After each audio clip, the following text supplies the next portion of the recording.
How is the work of assessing young children different from assessing students in upper elementary grades or in grades 6 through 12? And what actions can we take to ensure we understand our youngest learners' thinking?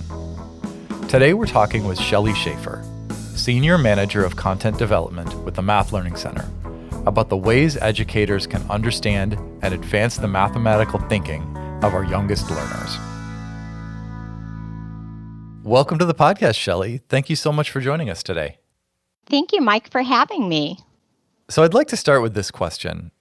What makes the work of assessing younger children, particularly students in grades K through 2, different from assessing students in upper elementary grades or even beyond? Wow, there's a lot to that question, Mike. I think, there's some obvious things. So effective assessment of our youngest learners is different because obviously our pre-K, our first, even our second grade students are developmentally different from fourth and fifth graders. So when we think about assessing these early primary students, we need to use appropriate assessment methods that match their stage of development. For example, when we think of typical paper pencil assessments and how we often ask students to show their thinking with pictures, numbers, and words, our youngest learners are just starting to connect symbolic representations to mathematical ideas, let alone put letters together to make words. So we need to take into consideration that primary students are in the early stages of development with their language, their reading, and their writing skills. And this makes it challenging for them to fully articulate, write, sketch any of their mathematical thinking. So we often find that with young children, interviews can be really helpful. But even then, there's some drawbacks. Some children find it challenging to show in the moment what they know. Others just aren't fully engaged or interested because you've called them over from something that they're busy doing. Or maybe they're not yet comfortable with the setting or even the person doing the interview. So when we work with young children, we need to recognize all of these little peculiarities that come with working with that age. We also need to understand that their mathematical development is fluid, it's continually evolving. And this is why they often, or some may respond differently to the same prompt or question, especially if the setting or the context has changed. We may find that a kindergarten student who counts to 29 on Monday may count to 69 or even 100 later in the week, kind of depending on what's going on in their mind at the time. So this means that assessment with young children needs to be frequent, formative, and ongoing. So we're not necessarily waiting for the end of the unit to see, did they get this? What do we do? We're looking at their work all of the time. And fortunately, some of the best assessments on young children are the observations in their natural setting, like times when maybe they're playing a math game or working with a center activity, or even during just your classroom routines. And it's these authentic situations that we can look at as assessments help us capture a more accurate picture of their abilities, because we not only get to hear what they say or see what they write on paper, we get to watch them in action. We get to see what they do when they're engaged in small group activities or playing games with friends. So I want to go back to something you said and the way that you said it. You were talking about watching or noticing what students can do, and you really emphasized the words do. Talk a little bit about what you were trying to convey with that, Shelly. Young children are doers. When they work on a math task, they show their thinking and their actions with finger formations and objects. And we can see if a student has one-to-one correspondence when they're counting, if they group their objects, how they line them up, do they tag them, do they move them as they count them. They may not always have the verbal skills to articulate their thinking, but we can also attend to things like head nodding, finger counting, and even how they cluster or match objects. I'm going to give you an example. Let's say that I'm watching some early first graders and they're solving the expression 6 plus 7. And the first student picks up a number rack. And if you're not familiar with a number rack, it's a tool with 2 rows of beads. And on the first row, there are 5 red beads and 5 white beads. And on the second row, there's 5 red beads and 5 white beads. And the student solving 6 plus 7 begins by pushing over 5 red beads in one push and then one more bead on the top row. And then they do the same thing for the 7. They push over 5 red beads and 2 white beads. And they haven't said a word to me. I'm just watching their actions, and I'm already able to tell, that student could subotize a group of 5 because I saw them push over all 5 beads in one push. And that they know that 6 is composed of 5 and 1, and 7 is composed of 5 and 2. And they haven't said a word. I'm just watching what they're doing. And then I might watch the student and I see them pause, nothing's being said, but I start to notice the slight little head nodding. And then they say, 13. And they give me the answer, and they're really pleased. I didn't get a lot of language from them, but boy, did I get a lot from watching how they solve that problem. And I want to contrast that observation with a student who might be solving the same expression, 6 plus 7. And they might go, 6. And then they start popping up one finger at a time while counting. 7, 8, 9, 10, 11, 12, 13. And when they get 7 fingers held up, they say 13 again. They've approached that problem quite differently. But again, I get that information that they understood the equation. They were able to count on starting with 6. And they kept track of their count with their fingers, and they knew to stop when 7 fingers were raised. And I might even have a different student that might start talking to me, and they say, well, 6 plus 6 is 12, and 7 is one more than 6, so the answer is 13. And if this were being done on a paper pencil as an assessment item, or they were answering on some kind of a device, all I would know about my students is that they were able to get the correct answer. I wouldn't really know a lot about how they got the answer. What skills do they have? What was their thinking? And there's not a lot that I can work with to plan my instruction. Does that kind of make sense? Absolutely. I think the way that you describe this, attending to behaviors, to gestures, to the way that kids are interacting with manipulatives, the self-talk that's happening, it makes a ton of sense. And I think for me, when I think back to my own practice, I wish I could wind the clock back because I think I was attending a lot to what kids were saying and sometimes their written communication. And there was a lot that I could have also taken in if I was attending to those things in a bit more depth. It also strikes me that this might feel a little bit overwhelming for an educator. How can an educator know what they're looking for? I do think it can feel overwhelming at first. But as teachers begin to make informal observations, really listening and watching students' actions as part of just their daily practice, something that they're doing on a normal basis, they start to develop these kind of intuitive understandings of how children learn, what to expect them to do, what they might say next if they see a certain action. And after several years, let's say of teaching kindergarten, if you've been a kindergarten teacher for 4, 5, 6, 20, plus years, you start to notice these patterns of behavior, things that 5 and 6-year-olds seem to say and think and do on a fairly consistent basis. And that kind of helps you know what you're looking at. And fortunately, we have several researchers that have been, let's say, kid watching for 40 years, and they have identified stages through which most children pass as they develop their counting skills, or maybe strategies for solving addition and subtraction problems.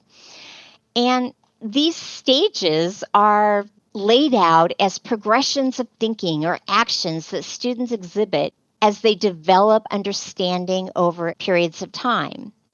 And Listeners might know these as learning progressions or learning trajectories. And these are ways to convey an idea of concept in little bits of understanding.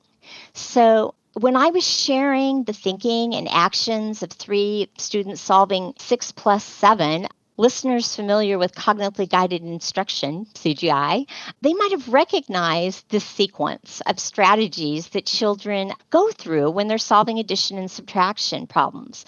So in my first student, that didn't say anything but gave me an answer, was using direct modeling. We saw them push over 5 and 1 beads for 6 and then 5 and 2 beads for 7, and then kind of pause at their model. And I could tell, with their head nodding that they were counting quietly in their head, counting all the beads to get the answer. And that's one of those first stages that we see and recognize with direct modeling. And that gives me information on what I might do with a student coming next time. I might work on the second strategy that I conveyed with my second student, where they were able to count on. They started with that 6, and then they counted 7 more using their fingers to keep track of their count and got the answer. And then that third kind of level in that progression as we're moving of understanding was shown with my third student when they were able to use a derived fact strategy. The student said, oh, well, I know that 6 plus 6 is 12. I knew my double fact. And then I used that relationship of knowing that 7 is 1 more than 6. And so that's kind of how we move kids through. And so when I'm watching them, I can kind of pinpoint where they are and where they might go next. And I can also think about what I might do. And so it's this knowledge of development and progressions and how children learn number concepts that can help teachers recognize the skills as they emerge, as they begin to see them with their students. And they can use those to guide their instruction for that student or look at the class overall and plan their instruction or think about more open-ended kinds of questions that they can ask that recognize these different levels that students are working with. As a K-1 teacher, I remember that I spent a lot of my time tracking students with things like checklists. So I'd note if students, quote unquote, had or didn't have a skill. And as I hear you talk, that feels fairly oversimplified when we think about this idea of developmental progressions. How do you suggest that teachers approach capturing evidence of student learning, Shelly? Well, we have to really think about assessment and children's learning as something that is ongoing and evolving. And if we do, it becomes part of what we can do every day. We can look for opportunities to observe students' skills in authentic settings. Maybe it's something that we're having them write down on their whiteboard, or maybe it's something where they're showing the answer with finger formations, or we're giving a thumbs up or a thumbs down, kind of to check in on their understanding. We might not be checking on every student, but we're capturing a few, and we can take note because we're doing this on a daily basis of who we want to check in with, what do we want to see. We can also do a little more formal planning when we draw from what we're going to do already in our lesson. Let's say, for example, that our lesson today includes a dot talk or a number talk, something that we're going to write down, we're going to record student thinking. And during the lesson, the teacher's going to be busy facilitating the discussion, recording the students' thinking, and making all of those notes. But if we write the child's name, honor their thinking, and give it that caption on that public record, at the end of the lesson, we can capture a picture. Just use an iPad, quickly take a picture of that student's thinking, and then we can record that where we're keeping track of our students. So we have, another moment in time. And it's this collection of evidence that we keep growing. We can also, by capturing these public records, note whose voice and thinking we're elevating in the classroom. So it gives us how are they thinking and who are we listening to, and making sure that we're spreading that out and hearing everyone.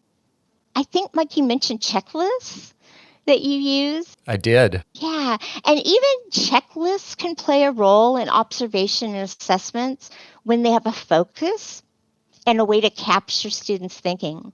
So one of the things we did in Bridges third edition is we designed additional tools for gathering and recording information during workplaces.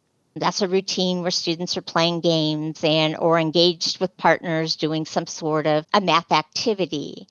And we designed these based on what we might see students do at these different games and activities. And we didn't necessarily think about this as something you're going to do with every student or even in one day, because these are spanned out over, a period of 4 to 6 weeks where that they can go to these games. And we might see the students go to these activities multiple times. And so let's say that kindergarten students are playing something like the game Beat You to 10, where they're spinning a spinner, they're counting cubes, and they're trying to race their partner to collect 10 cubes. And with an activity like that, I might want to focus on students who I still want to see, do they have one-to-one correspondence? Are they developing cardinality? Are they able to count out a set?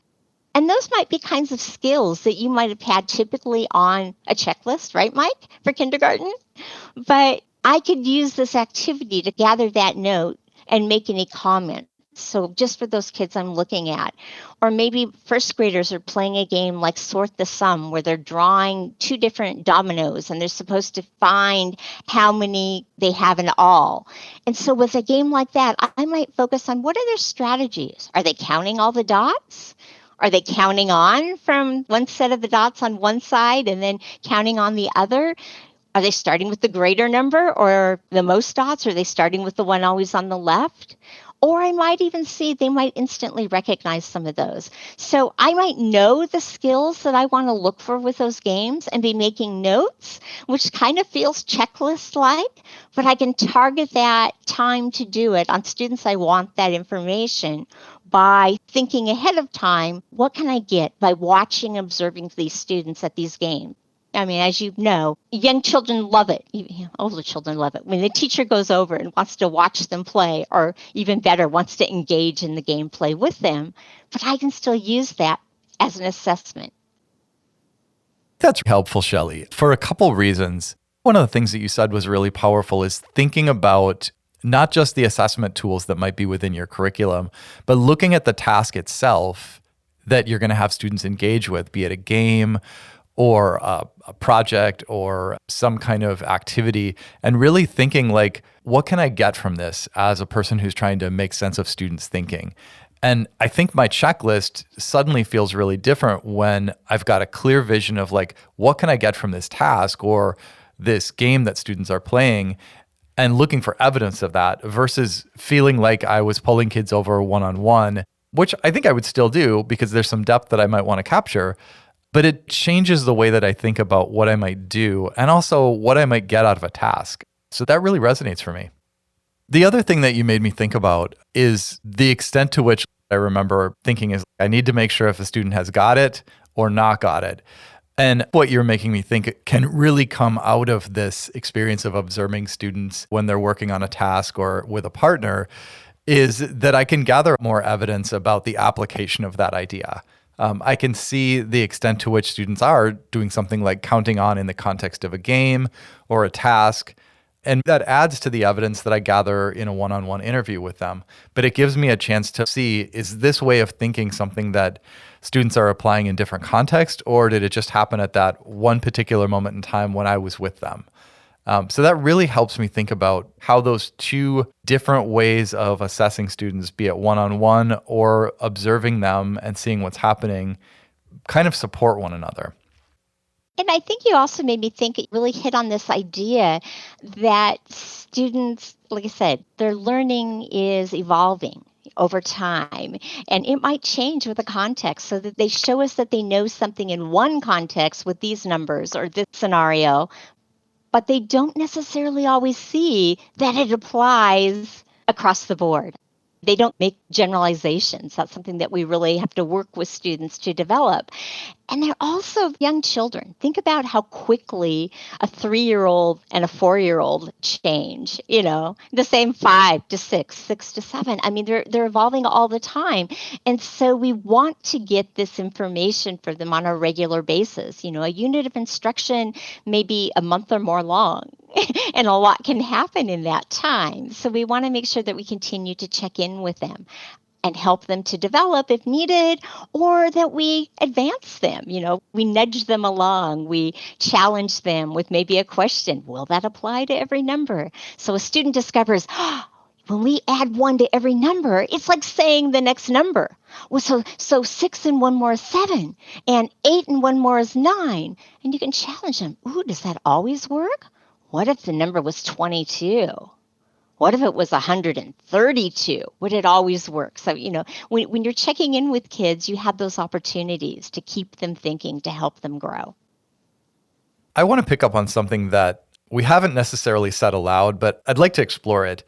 Looking at young students' work from an asset-based perspective, particularly with younger students, I've had points in time where there felt like so much that I needed to teach them. And sometimes I felt myself focusing on what they couldn't do. Looking back, I wish I had thought about my work as noticing the assets, the strategies, the ways of thinking that they were accumulating. Are there practices you think support an asset-based approach to assessment with young learners? I think probably the biggest thing we can do is broaden our thinking about assessment.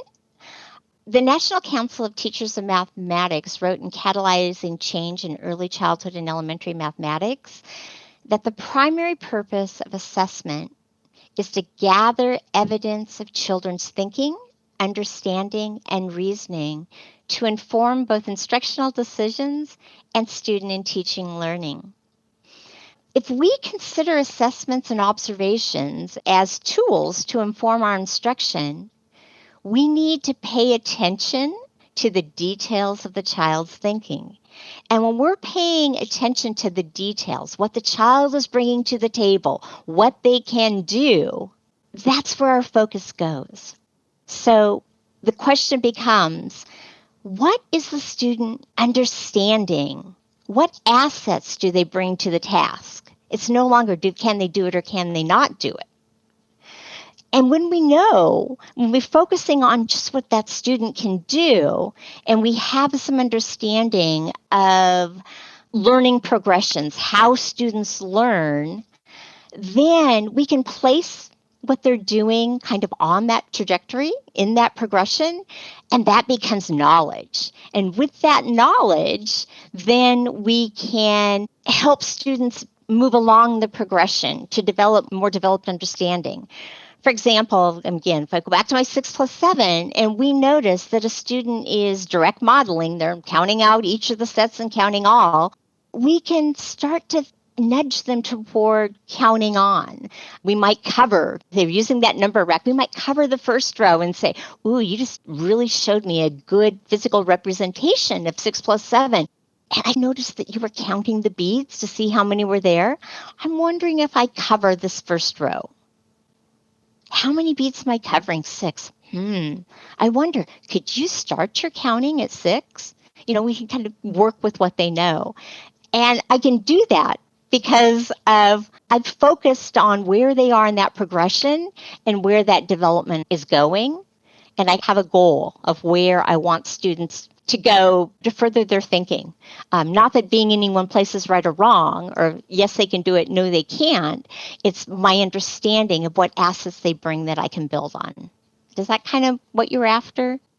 It is. And I think you also addressed something that, again, has gone unsaid, but I think you unpacked it there, which is assessment is really designed to inform my instruction. And I think the example you offered is a really lovely one where we have a student who's direct modeling and they're making sense of number in a certain way and their strategy reflects that.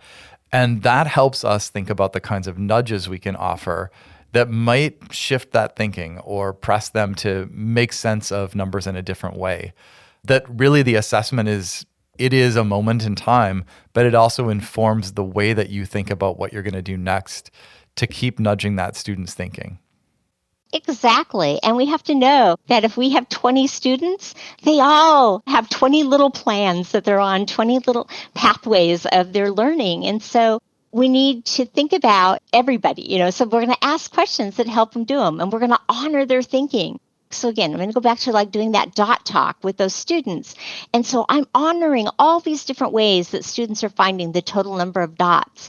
And then I'm asking them to look for what's the same within their thinking so that other students also can serve to nudge kids, let them try and explore a different idea. Or, ooh, can we try that Mike's way and see if we can, do that? Or, what do you notice about how Mike solved the problem and how Shelly solved the problem? Where is their thinking the same? Where is it different? And so we're honoring everybody's place of where they're at, but they're still learning from each other. You have made multiple mentions to this idea of progressions or trajectories, and I'm wondering, what are some of the resources that helped you build an understanding of children's developmental progressions, Shelly? Honestly, I can say that I learned a lot from the students I taught in my classroom. My roots run deep in early childhood. With that said, I think I stand on the back of giants, teacher, practitioner, researchers for early childhood who have spent decades observing children and recording their thinking. I mentioned cognitively guided instruction, which features the research of Thomas Carpenter and his team. And their book, Children's Mathematics, is a great guide for K-5 teachers. Another teacher researcher is Kathy Richardson, and some listeners may know her from her books, the Developing Number Concepts series or Number Talks in the Primary Classroom. She also wrote a book called How Children Learn Number Concepts, a guide to the critical learning phases, which targets pre-kindergarten through grade 4. And then I think also the work of Julie Sarama and Doug Clement. They have a website that looks at learning progressions starting at birth all the way through grade 3. And this website is learningtrajectories.org. And it's one of those that is always evolving. So it not only explains learning trajectories for all early childhood math concepts, but there are literally thousands of videos and lessons for teaching math, and new content is always being added. So any of those would really give teachers some good ideas on how children learn, the progressions that they go for, and really help them notice and put a reference to what they're seeing kids do. You mentioned giants, and those are some gigantic folks in the world of mathematics education. I had a really similar experience with both CGI and Kathy Richardson in that a lot of what they're describing are the things that I was seeing in classrooms. What it really helped me do is understand how to place that behavior and what the meaning of it was in terms of students' understanding of mathematics. And it also helped me think about that as an asset that then I could build on.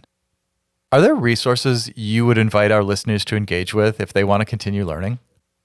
I think if listeners are interested in learning more about developmental progressions in math, the resources I mentioned, Children's Mathematics, Cognitively Guided Instruction by Thomas Carpenter et al., the How Children Learn Number Concepts by Kathy Richardson, or Sarama and Clement's learningtrajectories.org are good places to start. But honestly, Mike, it's about teachers making purposeful observations, understanding what they're seeing and hearing, and then knowing what to do with that information. The Latin root of the word assessment means to sit beside.